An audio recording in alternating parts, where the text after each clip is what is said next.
Hello friends, I am Bhumika Mishra. Welcome to personal tutor. जैसा कि हम पॉलिटी की क्लासेस स्टार्ट कर चुके हैं क्लास 6 की। आज उसका सेकंड चैप्टर है।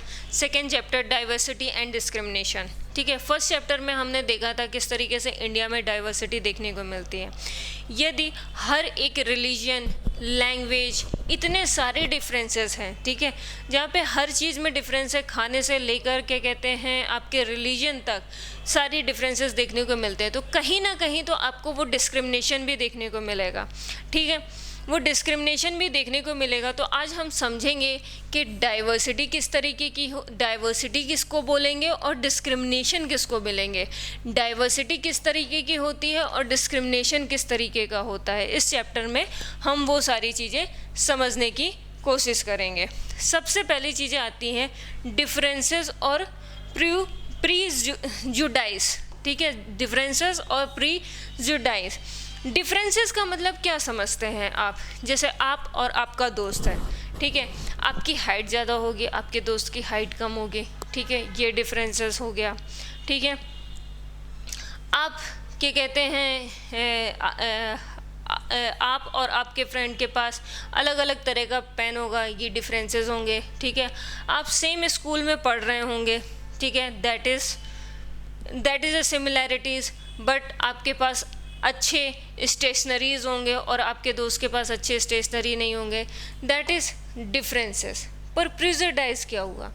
ठीक है, यदि आपकी हाइट ज़्यादा है और आपके दोस्त की हाइट कम है और आपने ये मान लिया कि इसकी हाइट लाइफ में कभी नहीं बढ़ेगी, ये मेरे से कभी लंबा नहीं होगा, दैट इज़ प्रिजुडिस।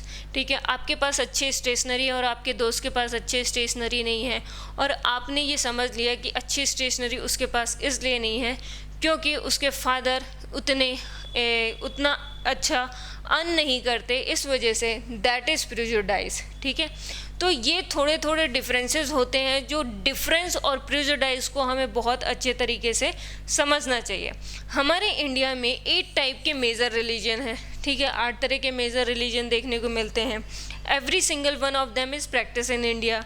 ठीक है, अब कोई बोले कि आई एम द सुपीरियर, ठीक है, मैं एक सीढ़ी बना दी गई और सभी उस सीढ़ी के फर्स्ट रैंक में बैठना चाहते हैं। ठीक है, कोई भी 8th रैंक में नहीं बैठना चाहता है। ठीक है, सब के सब फर्स्ट रैंक में बैठना चाहते हैं और सब ये बोलना चाहते हैं I am the superior, I am the superior, that is prejudice. ठीक है, प्रीजुडाइज। 1600 लैंग्वेजेस बोली जाती है इंडिया के अंदर। ठीक है, जो लोकल लैंग्वेज है उसको भी मिला के हम देखें तो 1600 लैंग्वेजेस बोली जाती है। ठीक है, और यहाँ पे इतनी ज़्यादा डाइवर्सिटी देखने को मिलती है कि वर्ल्ड में कहीं पे भी इतनी डाइवर्सिटी नहीं देखने को मिलती जितनी इंडिया में आपको देखने को मिलती है।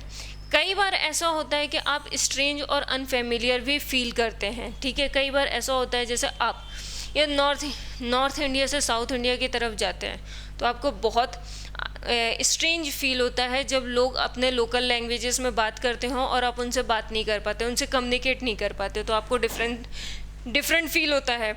नॉर्थ इंडिया के लोग साउथ इंडिया में आते हैं तो उनको डिफरेंट फील होता है। तो ये डिफरेंसेस जो हैं वो हमें देखने को मिलते हैं। लेकिन कुछ पीपल के कुछ ओपिनियंस होती है, कुछ एटीट्यूड्स होता है जो कि प्रिजुडिस और स्टीरियोटाइप को मेंशन करता है। किस तरीके से मेंशन करता है?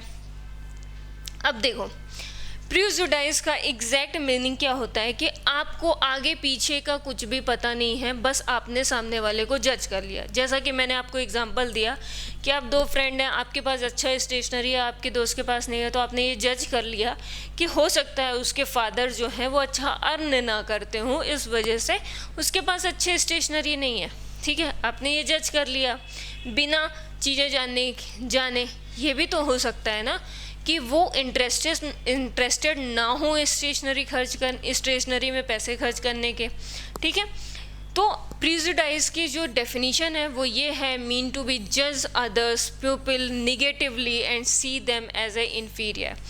दूसरे लोगों को इस तरीके से जज करना कि वो हमसे इन्फीरियर है। हमने एक एग्जांपल लिया था कि 8 रिलीजन में बांटा गया है। ठीक है, 1 to 8 रिलीजन बांटा गया और सभी फर्स्ट रैंक पे बैठना चाहते हैं, ठीक है। और जो फर्स्ट रैंक में बैठना चाहता है वो दूसरे को ये बोलता है कि तुम्हारा रिलीजन तो ख़राब है, ठीक है। और ये लड़ाइयाँ वर्षों से चल रही हैं, ठीक है। और आज भी वो लड़ाई चल रही है। हम निगेटिवली सामने वाले को हमेशा जज कर लेते हैं, ठीक है, बिना उनके आगे पीछे कुछ भी पता हुए, ठीक है। अब ये प्रेजुडाइज को बढ़ावा किस तरीके से मिलता है, ठीक है। आपको कोई ऐसा तो है नहीं कि आपको ऊपर से कोई एनर्जी मिली हुई हो जिससे आप ये पता करोगे कि नहीं ये सही है ये गलत है, ठीक है। कुछ चीज़ें हमें अननोइंगली सिखाई जाती हैं। किस तरीके से? पीपल्स रिलीजियस बिलीफ, ठीक है। अब कोई ऐसा इंसान जो राम पे बिलीव करता है तो वो ये बोलेगा ना कि कृष्ण जी उतने सही नहीं थे, राम जी उतने सही थे, ठीक है। तो कुछ तो चीज़ें हमारे रिलीजियस बिलीफ से आती हैं, ठीक है। कलर ऑफ देयर स्किन, ठीक है। हमें ये बताया जाता है कि हाँ जो फेयर कलर वाले होते हैं वो ज़्यादा सुंदर दिखते हैं और जो क्या कहते हैं डल कलर वाले होते हैं वो अच्छे नहीं दिखते हैं। कोई भी फीचर्स की बात नहीं करता है कि फीचर्स भी मैटर करते हैं किसी के, ठीक है। रिलीजन्स दे कम फ्रॉम, ठीक है। आप किस रिलीजन से आते हो वो आपका नेचर डिसाइड करते हैं। हम ये सारी चीज़ें भी जज करते हैं। एक्सेंट दे स्पीक इन, ठीक है। कई बार मोस्टली बिहारियों के साथ होता है कि जब बिहारी जो होते हैं वो बोलते हैं तो उनकी लैंग्वेज से ही हम जज कर लेते हैं, अरे ये तो बिहारी है, ठीक है। और ये समझते ही हम ये सोच लेते हैं कि अरे ये बिहारी है तो ये बेवकूफ़ है, ठीक है। किसी की लैंग्वेज जो इंग्लिश नहीं जानता वो प्योरली हिंदी बोलता है और जिसे अच्छी हिंदी भी बोलने नहीं आती है तो हम उसको जज कर लेते हैं, अरे इसको इंग्लिश नहीं आती, इसको सिर्फ हिंदी आती है, आई एम सुपीरियर। यदि इसको हिंदी नहीं आती that's mean I am superior. तो ये चीज़ें होती हैं, ठीक है। क्लॉथ से हम जज करते हैं, ठीक है। किसी ने अच्छे कपड़े नहीं पहने हैं तो हम ये जज कर लेते हैं कि वो अच्छी फैमिली से बिलोंग नहीं करता है, ठीक है। उसने अच्छी क्या कहते हैं उसके खाने का तरीका बहुत डिफरेंट है तो हम वो चीज़ें जज कर लेते हैं कि इसकी फैमिली बैकग्राउंड क्या होता है। हम निगेटिवली उन सारी चीज़ों को जज करते हैं, ठीक है। बिना कुछ जाने सोचे समझे हम उनके चीज़ों को निगेटिवली जज करते चले जाते हैं। वो होता है प्रेजुडाइज, ठीक है। ये सारी चीज़ें होती हैं। देखिए कुछ चीज़ें होती हैं जो बचपन में ही सिखाई जाती हैं और वो हमारे दिमाग में ना फिट हो जाती हैं। जैसे लड़का है वो रोएगा नहीं, ठीक है। ये वो गिरता है तो हम उसको बोलते हैं you are the boy, why are you crying, ठीक है। तो वो उसके दिमाग में फिट हो जाती है कि मैं लड़का हूँ, मुझे रोना नहीं है। तो उनको जब कभी भी रोना भी होता है ना तो वो कभी रो नहीं पाते हैं, ठीक है। ये भी एक प्रेजुडाइज है कि लाइफ जो अर्बन लाइफ्स होती हैं वो इजी होती हैं, ठीक है, as compare to rural life. और वहाँ के लोग बहुत ज़्यादा लेज़ी होते हैं, ठीक है। ये किस हद तक सच है वो वही जानता होगा जो उस तरह की लाइफ जी रहा होगा, ठीक है। सिटी में जो फैमिली है वो spend little time with each other, एक दूसरे के साथ कम समय गुजारते हैं, सब अपने अपनी चीज़ों में बिजी रहते हैं। दूसरा, केयर अबाउट मनी, जो सिटी में रहते हैं वो लोगों की केयर नहीं करते हैं, वो किसकी केयर करते हैं? मनी की केयर करते हैं। ये भी प्रीजुडिसाइज है, ठीक है। हम नहीं जानते हैं कि किसका नेचर किस तरीके से है, लेकिन हम इसको जनरलाइज्ड वे में सिटी और रूरल के बेसिस पे देख लेते हैं। इनका लिविंग स्टैंडर्ड जो है वो एक्सपेंसिव है, ठीक है। और large part of the people earning spend on rent, ठीक है। रेंट पे ज़्यादा से ज़्यादा खर्च करते हैं और ट्रांसपोर्ट पे खर्च करते हैं। ये अर्बन लाइफ की इस तरीके के प्रेजुडाइज हैं। उसी तरह के रूरल लाइफ की भी है। More than 50% of all India is living in village, ठीक है।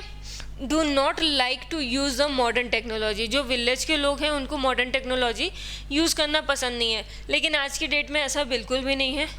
सबसे ज़्यादा जो विलेज के लोग होते हैं वो यूज़ करते हैं, ठीक है, वो यूज़ करते हैं modern technology. Peak harvesting and plantation season, family spend 12 to 14 hours working in the field. 12 से 14 घंटे जो है वो जब एग्रीकल्चर का सीज़न आता है तब वहाँ पे टाइम स्पेंड करते हैं। Force to migrate cities in search of work, job के लिए विलेजेस को जो है वो सिटी में आना पड़ता है, ठीक है। इस तरीके की कुछ ऐसी मान्यताएं हैं जो पहले से फिक्स्ड हैं कि हम ऐसा ही होता है भाई, और ऐसा नहीं है कि है, ये किसी को नहीं पता, सबकी अपनी पर्सनल कंडीशंस होती हैं, उस हिसाब से चीज़ें होती हैं, लेकिन हम वो चीज़ मान के बैठे हैं। अब व्हाट इज़ स्टीरियोटाइप, ये सारी चीज़ें हुई थी prejudice. What is stereotype, stereotype का क्या मतलब होता है, ठीक है। हम सब जेंडर डिफरेंसेस से बहुत अच्छे से वाकिफ़ हैं। जेंडर डिफरेंसेस मतलब एक लड़की और लड़के में, ठीक है। लड़के को हमेशा ये चीज़ बोली जाती है यू आर स्ट्रॉन्ग, गर्ल को कभी नहीं बोली जाती, ठीक है। गर्ल को हमेशा ये बोला जाता है यू आर टू सेंसिटिव, ठीक है, यू हैव टू प्रोटेक्टिव, ठीक है। बॉयज़ को ये चीज़ नहीं बोली जाती है, ठीक है। तो ये सारे जो है ना, जो जेंडर बायस्ड स्टेटमेंट्स हैं, जैसे बॉयज़ को बोला जाता है you don't have to cry, ठीक है, आपको रोना नहीं है क्योंकि आप लड़के हो, आप स्ट्रांग हो। उसके दिमाग में फिट हो गई चीज़ें कि यदि मैं रोऊंगा तो मैं अपनी वीकनेस शो करूंगा, मुझे स्ट्रांग रहना है। तो ये सारी चीज़ें स्टीरियोटाइप को शो करती है, ठीक है। वेल बिहेव्ड, ठीक है, जैसे लोगों को वेल बिहेव्ड होना चाहिए, लड़की को वेल बिहेव्ड होना चाहिए। Soft spoken and gentle, physically strong, naughty, इस तरीके के वर्ड्स जो होते हैं वो यूज़ किए जाते हैं सोसाइटी में, जो कि आपके दिमाग में ये चीज़ भर दी जाती है कि आप गर्ल्स हैं तो आपके लिए क्या चीज़ें सही हैं, आप बॉयज़ हैं तो आपके लिए क्या सही है। ये आपको भी करना है कि आपके लिए क्या क्या बोला जाता है और आप क्या क्या चीज़ें सुनते हैं, ठीक है। ये सारी चीज़ें होती हैं। नेक्स्ट देखते हैं इनइक्वालिटी एंड डिस्क्रिमिनेशन, ठीक है। इनइक्वालिटी एंड डिस्क्रिमिनेशन क्या होता है। इनइक्वालिटी का लास्ट चैप्टर में मैंने समझाया था इनइक्वालिटी क्या होता है। जो फैसिलिटीज़ आपको मिल रही है, जैसे सबको, जैसे मैं हूँ, ठीक है, मेरे को जो फैसिलिटीज़ मिली है वही क्या आपको मिली है, ठीक है। आप दो दोस्त हैं, आप मेनली जब कार में ड्राइव करते हैं तो रोड साइड में कई बार आपके बच्चे आ जाते हैं, ठीक है।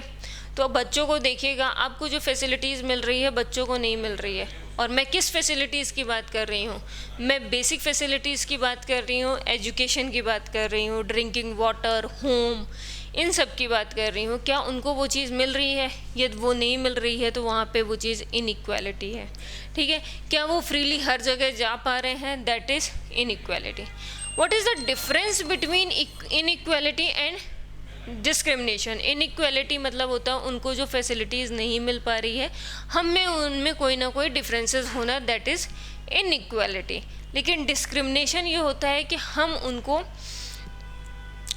उनके साथ वैसा व्यवहार ना करें जैसा वो हमारे साथ कर रहे हैं। Discrimination happens when people act on their prejudice and stereotype. हम अपने जो हमें मतलब सोसाइटी ने बचपन से हमें सिखाया है उस बेसिस पे हम एक्ट करने लग जाएं, दैट इज़ डिस्क्रिमिनेशन, ठीक है। फैसिलिटीज़ लोगों को सेम नहीं मिल रही हैं, ओके, दैट इज़ इनइक्वालिटी। लेकिन आप उसी हिसाब से एक्ट करने लग जाओ जो आपको सोसाइटी ने सिखाया है। इसमें एक एग्जांपल दिया हुआ है कि एक अनटचेबल्स होते हैं, ठीक है। कुछ ऐसे लोग होते हैं जो आपके लिए जॉब करते हैं, ठीक है। जैसे स्वीपर आपके घर का जॉब करता है, लेकिन उसके साथ हम बहुत गंदा बिहेव करते हैं, ठीक है। तो ये सारी चीज़ें इसमें दी हुई है, ठीक है। कई बार ऐसा होता है कि आप जिस प्लेट में जिस कप में चाय पी रहे हैं उस कप में आपके जो वर्कर्स हैं, आपके जो सर्वेंट्स हैं जो आपको सर्व करते हैं, उस कप में आप उनको चाय नहीं देते हो, उनको उतनी इक्वालिटी फील नहीं कराते हो। कई बार ये मोस्टली विलेज एरियाज़ में आपको ज़्यादा देखने को मिलेगा कि वहाँ पे लोग जो है ना वो एक ऊपर बैठेगा तो एक नीचे बैठेगा, इस तरीके से चीज़ें देखी जाती हैं, ठीक है। डिस्क्रिमिनेशन किस बेसिस में होता है?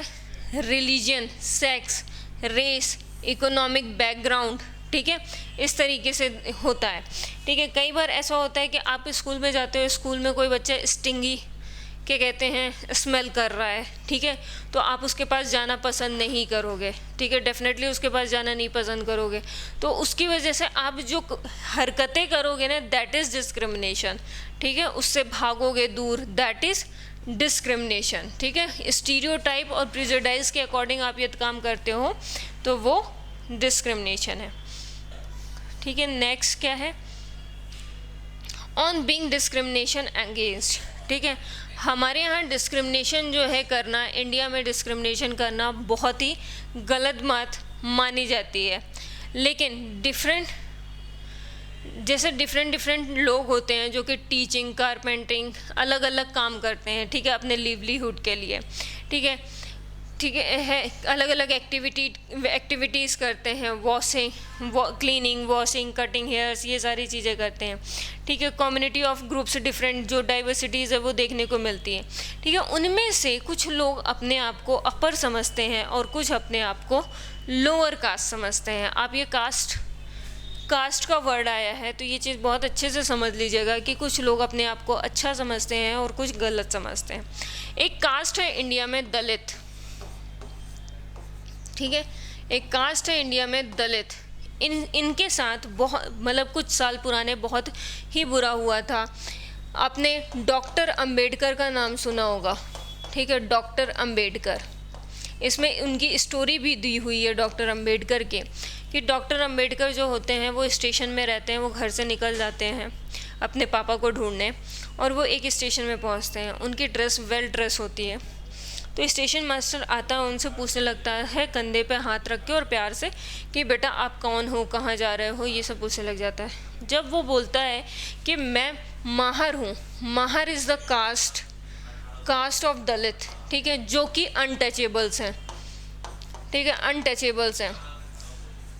तो ये क्या होता है कि वो डर जाता है कि मैंने इसको टच कर दिया है तो अब मेरे साथ क्या होगा, ठीक है। वो वहाँ से चला जाता, आधे घंटे तक कोई नहीं आता, फिर उसके बाद वो देखता है तो फिर वो बच्चा अकेले बैठा रहता है, डॉक्टर अंबेडकर जी अकेले बैठे रहते हैं। बाद में होता क्या है, वो स्टेशन मास्टर अपने सर्वेंट को भेजकर और बोलता है कि उसे कहाँ जाना है भेज दिया जाए, तो बुल कार्ड को बुलाया जाता है, उसके साथ नेगोशिएशन करके उनको भेज दिया जाता है।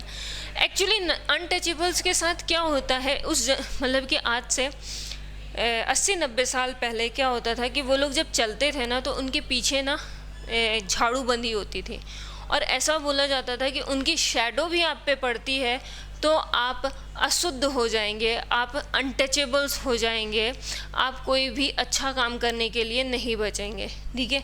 तो ये अनटचेबल्स के साथ होता था। और ये दलित वर्ग जो होते थे उनके साथ क्या किया जाता था, उनके साथ क्या कहते हैं, वो जो मेनली वर्क करते थे वो क्लीनिंग का वर्क करते थे। जैसे ये आपके जो एनिमल्स की डेथ हो गई तो उनको ले जाना, और इस तरीके के काम जो होते थे वो दलित करते थे, ठीक है। साफ़ सफाई करना, गटर की सफाई करना, इन सब के काम जो है वो दलित को उस टाइम पे दिया जाता था, इस वजह से उनको अनटचेबल्स माना जाता था। लेकिन आफ्टर अ कॉन्स्टिट्यूशन, जब हमारा कॉन्स्टिट्यूशन बनता है, कॉन्स्टिट्यूशन कब बनता है हमारा, 1950 में बनता है। ये पूरी स्टोरी दी हुई है डॉक्टर भीमराव अंबेडकर के। तो ये दलित के लिए बहुत कुछ करते हैं, उनको एजुकेशन सिस्टम देते हैं।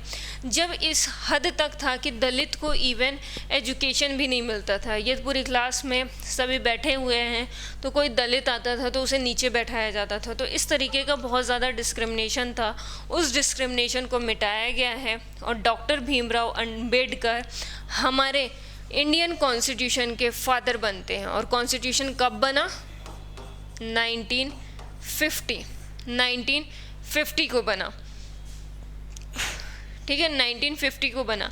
और ये पहले पर्सन थे जिन्होंने कास्ट के लिए आवाज़ उठाई कि नहीं, कॉलेज में एजुकेशन, हर जगह एजुकेशन जो है वो दलित को मिलना चाहिए। और ये धीरे धीरे, इनकी कास्ट दलित थी फिर भी ये पढ़ लिख कर एक अच्छे लॉयर बने और इन्होंने कॉन्स्टिट्यूशन बनाया, और इन्होंने अनटचेबल्स के लिए बहुत कुछ किया है, ठीक है। ये हैं डॉक्टर भीमराव अंबेडकर, ठीक है। फिर आता है कि कैसे इक्वालिटीज़ आई, ठीक है, स्ट्राइविंग फॉर इक्वालिटीज़, ठीक है। अब क्या होता है कि ये आवाज़ उठाना स्टार्ट करते हैं। हमारे यहाँ ब्रिटिश आए थे, ये तो सबको पता है कि ब्रिटिश ने हमारे ऊपर रूल किया था, ठीक है, हमारे ऊपर रूल किया।